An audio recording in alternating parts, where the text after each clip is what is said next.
What up, fam? Mr. Country CEO back in the house again, man. Look, Mo Game. Mo Game and Mo Game. That's right. Welcome back to the channel. Subscribers, family, and friends. Y'all want where you at?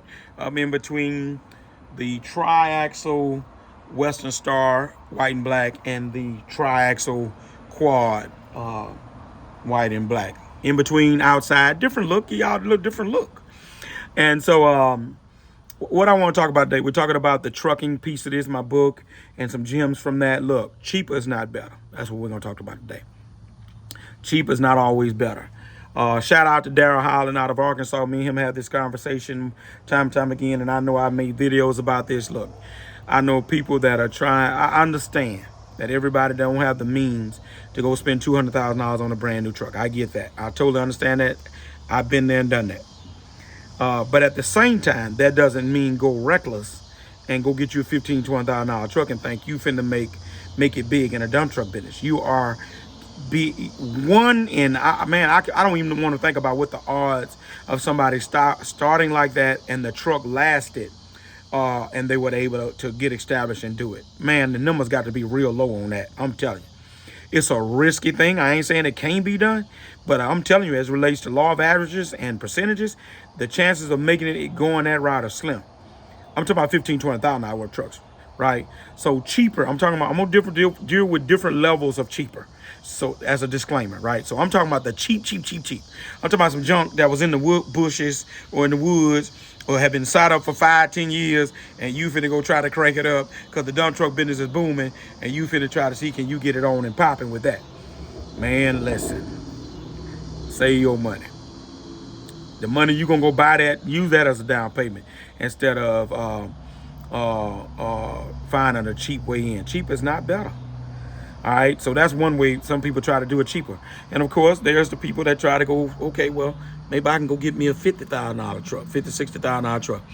You're doing a little better, right? The chances are you can get a better truck in that range, especially better than the cheaper one. But still, to me, that's in a risky range and a risky action that you're going to be taking, because still you're in that level of dealing with a 15-year-old truck, something like that, 20. You know, if you can find one for 50,000, that ain't 15, 20 years old, God bless you, right? But I will advise at this point for this particular person, especially because you can find them at a dealership for that, I know. Get a dyno test. Make them, ask them if they've done a dyno test. That's an all sample, and the rear end, the transmission, and the engine, right? And see if any metal is in that engine. That just would be the least that I'm gonna do, getting a truck for that at that level. When I bought the truck out of Houston, Texas, but that truck was $55,000. Dyno test. They showed me the dyno test all sample on that truck. They had maintenance records on that truck. It was a Ryder fleet truck, right? N14 Cummins ran like a sewing machine, boy. And so I knew I had something when it comes to the major components, right? So that's a level of going cheaper, right? $56. All right, and then cheaper in the sense that some people might be willing to go and spend $120,000 on a truck, but still these days in time, because the prices are up so much, you're still dealing with a 10, 12-year-old truck, you know, for that. So, man, look, I'm here to tell you, count up the cost. Check these trucks out, man. And that outfit up there in Covington, Georgia, there's oh, I almost called their name, forgot the name. Do not, it is too good to be true that you can see trucks 5-6 year old at this place for $70,000. You know it's got to be something wrong with that, right? I can't call their name, but Covington, Georgia, Tennessee. I'm sorry, not Covington, Georgia, Covington, Tennessee. Don't fool with that junk, man. The dude is selling junk.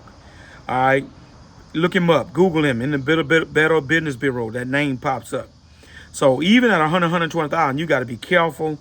Get that truck checked out. Cheap is not always better, especially if you're not going to do your homework and ask for maintenance records and ask them have they done oil samples and fluid samples and things of that nature. Do your homework, y'all. Cheaper is not always better. Hit the like, hit the subscribe, notification bell. Country CEO, I'm gone.